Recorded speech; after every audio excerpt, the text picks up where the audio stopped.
When my mother and father secretly gave my property to my spoiled brother, I fought back in court without legal help and exposed their deception, winning financial restitution. Be me, 33 male, bought my first house last year after years of grinding. Somehow ended up getting sued by my own parents. They tried to legally take it from me and give it to my deadbeat brother. Still in disbelief that this actually happened. But here we go. Some backstory. Grew up in a middle-class suburb in Wisconsin. Dad, 60 male, worked as a regional manager for a hardware chain. Mom, 57 female, was an administrative assistant at a dentist's office. My younger brother Ethan, 29 male, was always the golden child.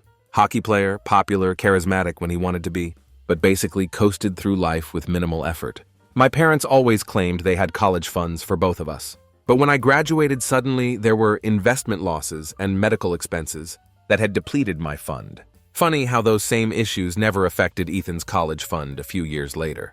The favoritism wasn't subtle. Throughout high school, the contrast was ridiculous. Ethan had a new Chevy Silverado at 16, a $26,000 vehicle my parents leased for him, because he needed something safe for winter driving. Meanwhile, I was driving a rusted-out 1995 Toyota Corolla with 213,000 miles that I bought for $750 from my uncle's coworker. Had to replace the alternator 2 weeks after buying it. Wiped out 3 months of grocery store paychecks. I still remember the day Ethan got that truck. Dad filmed the whole surprise reveal in the driveway, complete with a giant red bow on the hood. Posted it all over Facebook like he was father of the year. My car acquisition? Dad texted me the seller's phone number. Told me to make sure to check the transmission fluid before you buy it.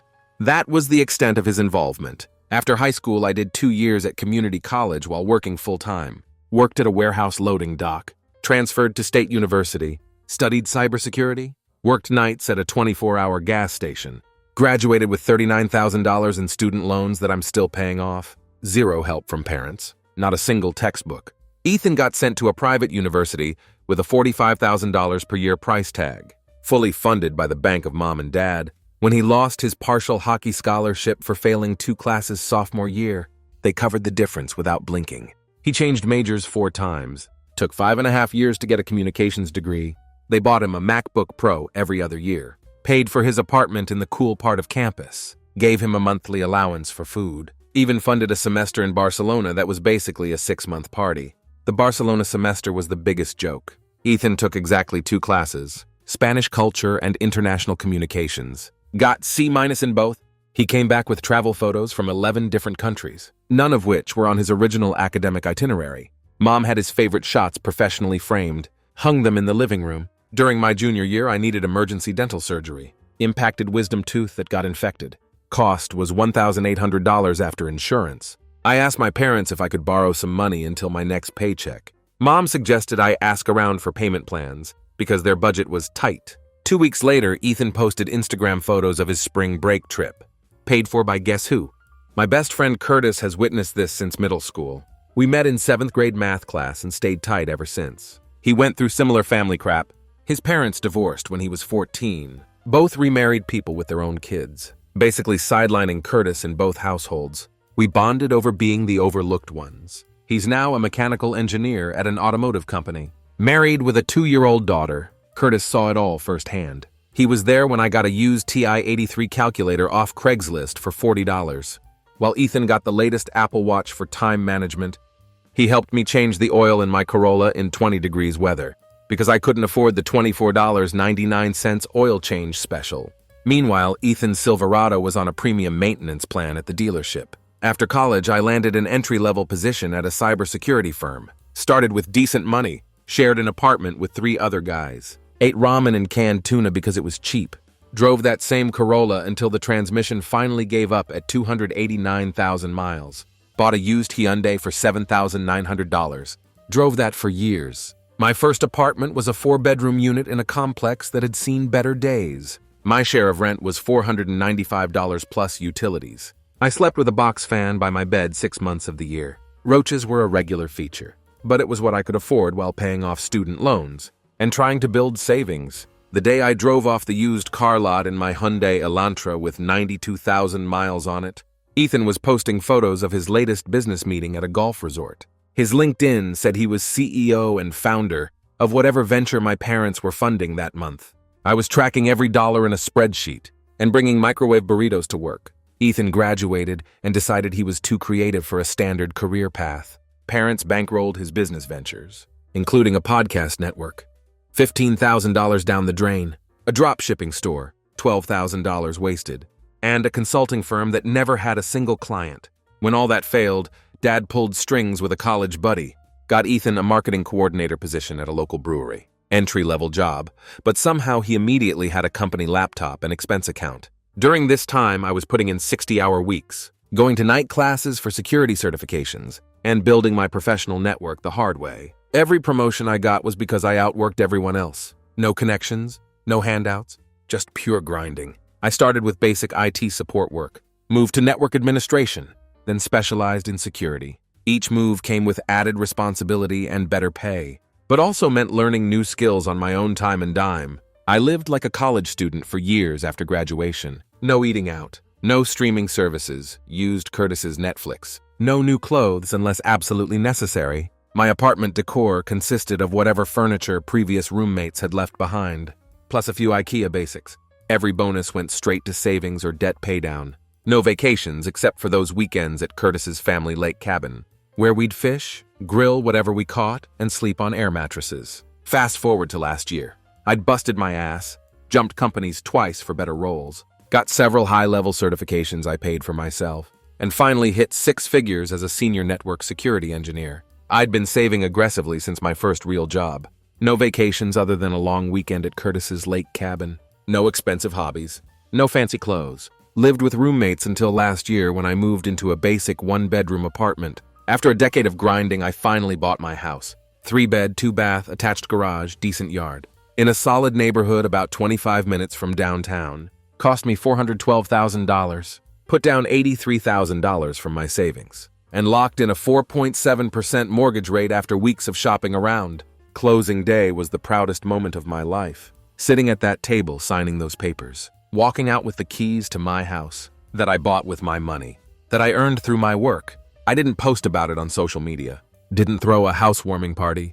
Just quietly moved my stuff over the weekend with Curtis's help. We ordered pizza, set up my TV and couch, and played Xbox until 2 a.m. on moving day. Adult equivalent of building a blanket fort. The house itself wasn't perfect. Built in 1998 in decent condition but needed some updates. But the bones were solid. Good roof, newer HVAC, no foundation issues. And more importantly, it was mine. First projects were practical stuff. Changing all the locks and garage door codes. Installing a Ring doorbell and security system. Replacing the ancient water heater that was on its last legs. Then came small cosmetic improvements. Painting the dingy beige walls in the living areas. Replacing dated light fixtures, power washing the deck and fence. 2 weeks after moving in, I was still reveling in homeowner bliss. Mom's name flashed on my phone screen. "Hey, Mom, what's up?" "Hi, honey, how's the new house? Getting all settled in?" "Yeah, just putting up some shelves. Everything's good." I braced myself for whatever was coming. "That's wonderful, sweetie." The inevitable pause. "So I'm calling because we have a bit of a situation with Ethan." "Of course we did. What happened this time?" "Well, he's had a bit of a setback. The brewery let him go yesterday." Let him go was family code for fired? I'd seen this movie before. You know how these places are? No appreciation for creative types? Something about attendance policies being non-negotiable. I could hear the air quotes. Apparently showing up 15 minutes late a few times is grounds for termination these days. Most jobs do expect you to show up on time, Mom. She ignored that. The real problem is his apartment. Without his job, he can't make rent. His landlord is being completely unreasonable about it. Unreasonable meaning he expects to be paid? I scoffed. Honey, this is serious. Ethan needs a place to stay, just temporarily, of course, just until he finds another job and gets back on his feet. My stomach dropped. And you're calling me because... Well, you have that beautiful new house. 3 bedrooms for just 1 person. I'm sure you could help your brother out for a few weeks. Mom, I just moved in. I'm still unpacking, and Ethan and I have completely different lifestyles. It would only be for a short time. 4 weeks at the absolute maximum, just until he finds something else. I don't think this is a good idea.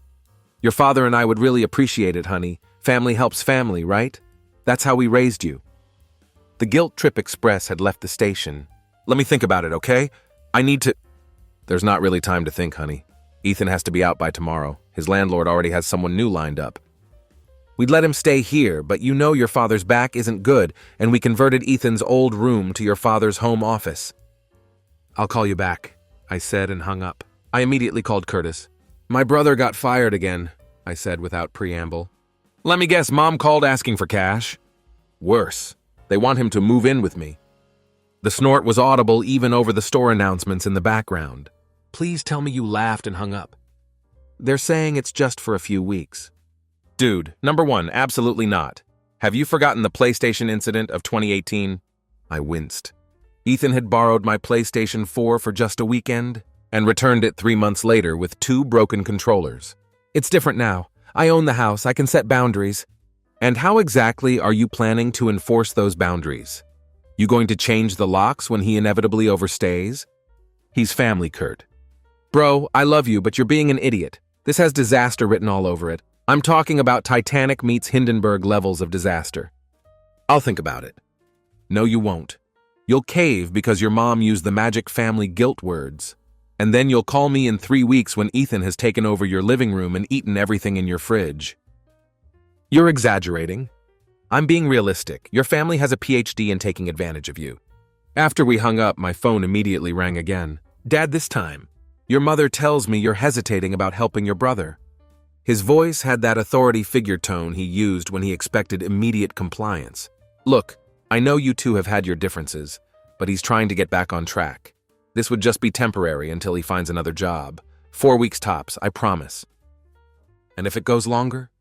It won't. Your mother and I will make sure of it. I don't know, Dad. He's already packed up his stuff. We told him you'd probably say yes. Wait, what? He started packing? We knew you'd do the right thing. You always do. And there it was, the backhanded compliment that doubled as emotional manipulation. Fine, I said, already regretting it. But 4 weeks maximum. If he doesn't have a job in his own place by then, he's out. An hour later, my doorbell rang. It wasn't just Ethan. It was the entire family. Mom, Dad, Ethan, and a car full of his stuff. The moving committee had arrived. Ethan grinned as I opened the door. Hey bro, thanks for the save. This place looks sick. Behind him, Mom beamed like this was some heartwarming family reunion. Dad was already unloading suitcases from the trunk. Ethan pushed past me into the house, immediately checking out the space. Sweet setup. The TV's a bit small, but we can fix that. Which room's mine? I stood there, keys in hand, already sensing the avalanche of regret heading my way. Within 20 minutes, Ethan had commandeered the second largest bedroom, connected his gaming PC to my internet, and was sprawled on my couch, scrolling through his phone. Mom was rearranging my kitchen cabinets to make space for Ethan's things, and Dad was offering unsolicited advice about my lawn care routine. When they finally left, Ethan immediately ordered pizza on my account. Claiming he'd pay me back when his final check cleared, I texted Curtis a picture of the chaos that happened in my house in less than an hour. His response was immediate. The Titanic has left the dock. I'll prepare the lifeboat and the "I told you so" speech. Maybe we should start a betting pool on how long before he brings home a random Tinder date and uses your bed. The first week after Ethan moved in was actually decent. Ethan helped unpack some boxes, assembled a bookshelf, and seemed genuinely appreciative. That lasted exactly 9 days. I had the guest bedroom set up with a queen bed, dresser, nightstand, and desk. Made space in the kitchen cabinets and fridge for his food. Gave him a spare house key. Basically treated him like an adult roommate. By week 2, Ethan started acting like he owned the place, leaving dishes in the sink, inviting friends over without asking, taking over the living room with his gaming setup. He'd blast music at 1 a.m., eat food I'd bought without replacing it, and leave wet towels on my new bathroom floor. The first time I came home to find 3 strangers in my living room playing my Xbox, I was caught off guard. Ethan introduced them as the guys, like I should know who they were.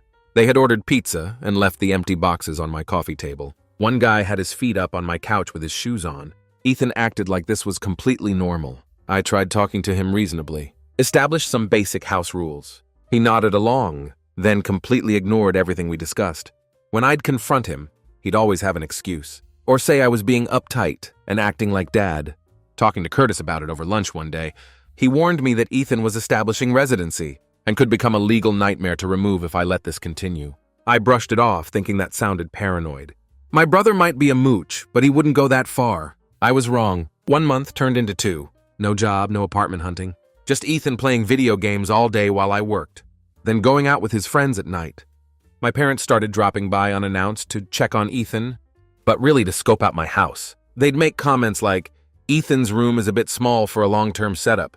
It was the second largest bedroom." Or, "You should let Ethan set up his gaming station in the living room since he's home all day." Dad would walk around inspecting things, pointing out minor flaws, like he was doing me a favor. "These gutters need cleaning. Your lawn service missed a spot. This garage door opener sounds like it needs maintenance." Never offering to help, just cataloging imperfections in my home. I noticed small things disappearing too. A pair of wireless earbuds, a portable phone charger, my PlayStation controller, a jacket. When confronted, Ethan always had the same response. "Dude, I haven't seen it. Maybe you left it at work." Then I'd find my jacket in his closet, or my earbuds in his backpack. The kitchen became a war zone. I'd come home to find every dish dirty, food left out overnight, spills not cleaned up. The garbage would be overflowing but never taken out. When I'd ask Ethan to clean up, he'd say he was just about to do that, or claim he was waiting for the dishwasher to finish, a dishwasher he had never once emptied. My utilities jumped significantly. Ethan would crank the AC to 65 degrees in summer, then open windows. He'd take 30-minute showers twice a day. Every light in the house would be on while he was gaming. With 3 monitors running 12+ hours a day, my electric bill doubled, and the water bill went up 80%. When I brought it up, he suggested I upgrade to more energy-efficient appliances. 3 months in, I'd had enough. I came home from work to find Ethan had moved my home office setup to the smallest bedroom so he could have the room with better light and more space. "Ethan!" I shouted. He sauntered in from the kitchen, energy drink in hand, looking completely unbothered. "Oh, hey, you're home early." "What the hell is this?" He shrugged. "Just made a couple changes. That room gets way better natural light." "You moved my entire freaking office without asking me? In my house that I pay for?" "It's not a big deal, man. I was careful with your stuff, most of it anyway. Your chair rolled over one of those cables, the blue one. Probably fine, though. You had no right to touch my things. This is my house. You're a guest here." "Seriously? You're going to be that petty about a room?" Classic. Always been about the money with you, hasn't it? "Money? This isn't about money. It's about freaking respect." Ethan rolled his eyes. "Look, it's not a big deal. I'll help you set up the office in the other room." "No," I said. "You're going to move everything back exactly the way it was tonight. And then you're going to start looking for your own place." He smirked. "Actually, I was thinking I'd stay through the end of the year. Save on expenses, you know. Mom and Dad think it's a good plan." Something in me snapped. I grabbed the front of his shirt. "Listen to me very carefully. This is not a family vote. You were supposed to be here for 4 weeks. It's been 3 freaking months." "Get your hands off me, man. What's your problem?"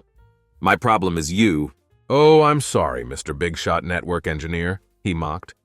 I took a deep breath, trying to control my temper. "You have 30 days to find another place. That's it. I'm done." Ethan laughed in my face. "Yeah, and where am I supposed to go? You know I can't afford rent on my own right now." "Not my freaking problem. Get a job, get roommates, go back to Mom and Dad's. I don't care, but you're not staying here." That weekend, my parents invited me to Sunday dinner. They sat me down after dessert and explained their solution to the current situation. Dad stated that since I was so established in my career, and Ethan was still finding his path, it made sense for Ethan to stay with me indefinitely. Mom chimed in that they'd even help with some of the utilities if needed. But Ethan deserved a stable living situation while he worked for opportunities. I was floored. This wasn't about a temporary situation anymore. They were trying to turn my house into Ethan's permanent residence. I told them absolutely not. "You've always had it easier," Mom sobbed. So disciplined while Ethan struggles. I laughed bitterly. "Easier? I worked for everything I have." "Family helps family," Dad growled. "He needs to get a job and his own place like we agreed." Dad stood up. "You lack compassion and loyalty." "Loyalty?" I pushed back my chair. "Was it loyal when you funded his degree but not mine? When you bought him cars while I drove a death trap?" Ethan smirked from the corner. "Always the victim." "You're out in 30 days, as I said," I pointed at him. "Not negotiable." I walked out, leaving them in stunned silence. The final straw came a week later. I came home early from work with a migraine to find Ethan hosting a freaking party in my house, with at least 15 people, using my new grill. Someone had spilled a drink on my couch. Another person had put a cigarette burn in the deck I'd just refinished. And Ethan had given someone a tour of my bedroom, where they'd apparently tested out my bed. I had texted Ethan around noon saying I wasn't feeling well and was coming home early. His response, thumbs up emoji. When I pulled into my driveway at 2:30, there were 6 cars I didn't recognize, parked in front of my house. Music was blasting so loud I could hear it before I got out of my car. I lost it. Kicked everyone out. Told Ethan he was leaving now. He yelled that I couldn't make him leave, that our parents had told him he had residential rights after staying there 3 months. I literally showed him to the door, tossed his gaming PC and clothes onto the front lawn, and changed the locks that night. I called Curtis immediately, who came over with pizza and helped me document all the damage, with time-stamped photos. As we were cleaning up, he noticed Ethan had also taken my spare car key from the hook in the kitchen. We had my car rekeyed the next morning. The storm that followed was nuclear. Ethan called our parents, who both showed up at midnight, pounding on my door and threatening to call the police. For an illegal eviction, I refused to open up. The next morning, I had formal eviction papers drawn up and delivered to Ethan at our parents' house where he'd retreated. My security cameras caught Mom and Dad driving by my house 3 times the next day. They left voicemails demanding I return Ethan's property. Apparently, the TV from the guest room and some kitchenware were now his. Each message escalated in tone, from guilt tripping to outright threats. Mom's last voicemail actually said, "You'll be sorry when you see what happens next." That's when things got truly insane. Instead of accepting that the gravy train had ended, my parents consulted Ethan's friend's dad, who was a real estate attorney. 3 days later, I was served papers. My own parents were suing me for my house, claiming they had invested emotionally and financially in my success. Ethan had established tenancy and had been illegally evicted after 3 months of rent-free living. I had a moral obligation to provide for family in need. Ethan's mental health struggles, news to me, required a stable living environment. I was financially capable of purchasing another home. Most insanely, they were demanding the deed be transferred to Ethan, while I continued paying the mortgage for at least 1 year, until Ethan could establish sufficient credit. The lawsuit document was 27 pages of delusional entitlement dressed up in legal language. One section detailed all the contributions my parents had made to my success, including providing nutrition during formative years — they fed me as a child, congratulations — and emotional support during educational advancement. They occasionally asked how school was going. The document claimed these constituted an implicit investment in my future earnings and assets. Another section outlined Ethan's supposed contributions to my property, including consultation on interior design — he suggested I get a bigger TV — and landscape improvements — he once mowed the lawn when I had a work emergency. According to their filing, these minor tasks constituted sweat equity in my home. The most absurd part was their request for relief. Not only did they want me to sign over my house to Ethan and continue paying the mortgage, but they also requested I pay $15,000 for Ethan's emotional distress caused by the traumatic eviction process and cover all their legal fees. Curtis came over the night I got served and was absolutely floored. He put me in touch with his brother-in-law, Scott, who worked at a law firm specializing in property disputes. Scott reviewed the lawsuit and actually laughed out loud at parts of it. He called it the most frivolous property claim I've seen in 15 years of practice, and assured me any judge would throw it out immediately. He offered to represent me at a reduced rate, but warned that even with the discount, legal fees could run $5,000 to $8,000. Given the need to prepare formal responses, attend hearings, etc., against Scott's advice, I decided to represent myself. The case was so absurd, and I had all the documentation needed. To prove I purchased the house entirely with my own money, plus hiring a lawyer would cost thousands I didn't want to spend on this. Scott helped me anyway, walking me through what to expect in court and how to organize my evidence. We spent 3 evenings at his office, going through documents, preparing my statement, and practicing responses to likely questions. For the next month, the family harassment was relentless. Ethan started telling mutual friends I had stolen his inheritance and always got preferential treatment growing up, literally the opposite of reality. My parents called my extended family, spinning a story about how I had promised Ethan could live with me long-term, and then cruelly threw him out without warning. Old family friends started reaching out with concerned messages. My high school baseball coach called to ask if everything was okay, saying he'd heard I was going through some troubles. My mother's cousin sent me a long email about the importance of family, complete with Bible verses about brotherly love. My parents had launched a full PR campaign against me. My Uncle Dave, Dad's brother, reached out to tell me. My parents had asked to borrow money from him to cover their legal fees. Claiming I had mental health issues and was acting irrationally, thankfully Dave had always seen through their favoritism and declined. The court date arrived 6 weeks later. I showed up in my best suit, carrying a binder of documents organized with tabs, mortgage paperwork, bank statements showing the down payment came solely from my account, text messages with Ethan and my parents clearly stating the living arrangement was temporary, photos of the damage from Ethan's party, everything. My parents and Ethan arrived together in matching blue outfits, like some kind of weird family law firm commercial. Ethan had even slicked his hair back and was carrying a leather portfolio that I'm pretty sure was empty. My mom was already dabbing at her eyes with a tissue. Before we even entered the courtroom, their lawyer presented their case first. It was a masterclass in emotional manipulation and legal stretching. He showed family photos spanning decades, trying to establish the close family bond.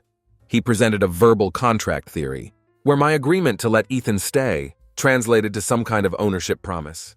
He presented a narrative where I had supposedly promised Ethan could always have a home with me, twisting my reluctant agreement to a temporary stay into some sort of lifetime housing guarantee. When my turn came, I simply presented the facts. Mortgage solely in my name, all payments from my personal funds, text messages proving the temporary nature of the arrangement, documentation of Ethan's unemployment and pattern of financial dependence, photos of the property damage from his unauthorized party. I began by establishing the timeline.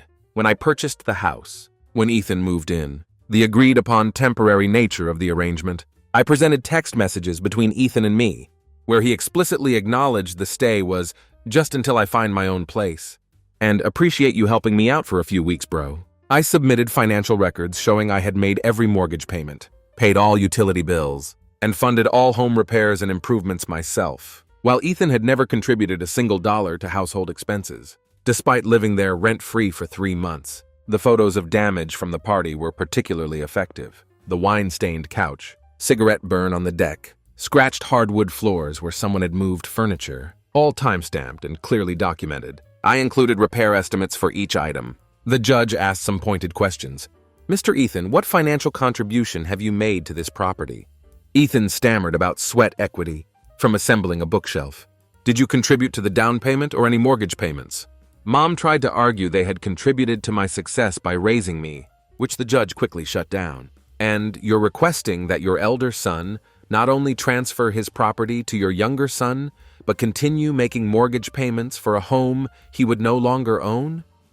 Dad actually said yes. Explaining it was the fair family solution. When the judge asked my father to explain the reasoning behind this arrangement, Dad said something I'll never forget. Our younger son needs more support in life. Our older son has always been able to take care of himself.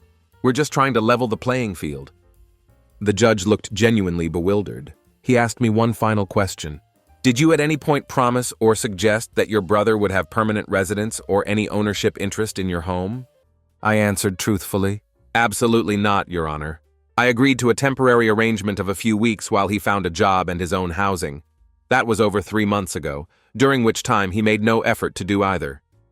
The judge called a 15-minute recess. When he returned, he dismissed the case entirely, stating it lacked any legal merit whatsoever, and warning my parents' lawyer about bringing frivolous lawsuits in the future. He went on to formally recognize my full ownership rights, and stated that any further claims against the property would be considered harassment. He even took the unusual step of ordering my parents to pay my court filing fees, stating that their lawsuit bordered on abuse of the legal system. Outside the courthouse, all hell broke loose. My mom collapsed in dramatic tears. Ethan started yelling that I was dead to him and would regret choosing property over family. Dad just looked at me with this expression of genuine confusion, like he truly couldn't comprehend how his plan had failed. Mom's performance was Oscar-worthy. Ethan stood over her, alternating between comforting her and glaring at me with pure hatred. Dad approached me as I was walking to my car. "This isn't how I raised you," he said, his voice full of disappointment. As if I were the one who had just tried to legally steal someone's house. Family is supposed to take care of each other. I just walked away, blocked their numbers that night, installed a comprehensive security system the next day, with cameras covering every approach to my house. For the next month, I heard nothing directly from them, but the family grapevine was buzzing. Ethan had moved back in with our parents and was supposedly consulting on social media strategy for local businesses, unemployed and playing Xbox. My parents had spent nearly $20,000 on their failed lawsuit, draining a significant chunk of their savings. My cousin Jake called to tell me Ethan was posting cryptic threats on social media. Stuff like karma always comes back around, and sometimes family gets what they deserve. He sent me screenshots. Nothing directly threatening, but the intent was clear. I documented everything and made sure my security system was always armed. Then came the financial fallout. Dad's company went through restructuring, and he was offered early retirement with a reduced pension. Mom's dentist retired, and the new physician brought in his own administrative staff. Suddenly, the bank of Mom and Dad was facing a serious liquidity crisis. The timing couldn't have been worse for them. Dad was only 60, not ready for retirement financially or mentally. His reduced pension was about 60% of his former salary. Mom had been at her job for over a decade, and suddenly found herself competing with younger, tech-savvier applicants in the job market. Their mortgage had another 12 years left, and they'd refinanced twice to pull out equity, most likely to fund Ethan's ventures. Ethan, predictably, was no help. Without my house to live in rent-free, he was a financial burden they couldn't afford. Their credit cards were maxed out, and they were juggling bills for the first time in their adult lives. 6 weeks after the court case, I received a text from Dad. "We need to talk. It's important." I didn't respond. Curtis, who'd been my rock through this entire shit show, advised me to maintain complete silence. "They're only reaching out because they need something," he pointed out. "Not because they're sorry or realized they were wrong." His words hit home. Not once in any of their communications had there been an actual apology. No acknowledgement of the lawsuit, the attempted theft of my house, the years of favoritism, just requests for money wrapped in guilt and emotional blackmail. 3 days later, Ethan tried a different approach. He sent an email to my work address, no idea how he got it. With the subject line, "I screwed up and I'm sorry," the body of the email acknowledged no specific wrongdoing, but mentioned he was going through some stuff and could really use a brother right now. The last line gave away the real purpose. Also, Mom and Dad are really struggling with bills since Dad lost his job. They might lose the house. "I know you're doing well. Just thought you should know." My response? Complete silence. Weeks passed. Then Dad showed up at my door on a Saturday morning. I spoke to him through the video doorbell, refusing to open the door. Dad looked haggard. He started with small talk, then quickly got to the point. They were 3 months behind on their mortgage. Ethan had racked up $4,000 on Mom's credit card before they realized and cut him off. They needed $17,000 to avoid foreclosure proceedings. "Just a loan," he stressed. "We'd pay you back once we got back on our feet." I finally broke my silence with 5 simple words. "Actions have consequences. Goodbye, Dad." Dad's face changed. The desperate politeness vanished, replaced by the familiar entitled anger. "After everything we've done for you, we raised you, we clothed you, we put a roof over your head, and this is how you repay us? By bailing on your family?" I laughed. "Everything you've done for me? You mean like paying for Ethan's education while I worked through college? Or buying him cars while I saved for a rusted Corolla? Or suing me for the house I bought with my own money? That's everything, Dad." Dad started to respond, but I cut the connection and blocked their access to my video doorbell. Last week I heard from my cousin that my parents did indeed lose their house. They've moved into a 2-bedroom apartment with Ethan. Dad found part-time work at a hardware store. Mom is interviewing for receptionist positions. Ethan has apparently started working at a cell phone store mall kiosk. My cousin Jake stays in touch, keeping me updated on family developments without trying to guilt me into reconnecting. He understands my position, having witnessed the dynamics our whole lives. According to Jake, my parents had to sell most of their nicer possessions. Dad's golf clubs, Mom's jewelry, their higher-end furniture, just to secure the apartment. Ethan's precious gaming setup was sold piece by piece to cover bills. My house is now truly my sanctuary. I've replaced the furniture Ethan's friends damaged, finished the deck properly, and converted the 3rd bedroom into a home gym. Curtis comes over weekly for our poker nights with some guys from my work. I've been dating a veterinarian I met when I adopted my Rottweiler, Max. Max was the best decision I made after buying the house. Found him at a rescue. 3 years old, owner surrendered due to size. They got a big dog without researching the breed. He's 110 pounds of loyal companion who happens to have an intimidating bark. Perfect security system upgrade. The home gym was my pandemic project. Bought equipment piece by piece as I could afford it. Nothing fancy, just a power rack, adjustable bench, barbell, and dumbbell set. Added rubber flooring and a wall-mounted TV. Being able to avoid a crowded commercial gym has been a game changer for my stress levels and fitness. My girlfriend Olivia and I have been together for 4 months now. We met when I brought Max in for his initial checkup after adoption. She's straightforward, independent, and has her own career and ambitions, completely different from my family's dynamic. She understood my family's situation immediately and respects my boundaries without judgment. I've also started investing more seriously, set up a proper retirement portfolio, maxing out my 401k match and adding to a Roth IRA, started a separate investment account for potential future property purchases. My goal is to buy a rental property in the next 5 years. Passive income that builds equity over time. My family doesn't get to be part of this life I've built. Not anymore. Sometimes the most valuable thing money can buy isn't a house. It's the freedom to choose who deserves a place in your life. People keep asking if I feel guilty. I don't.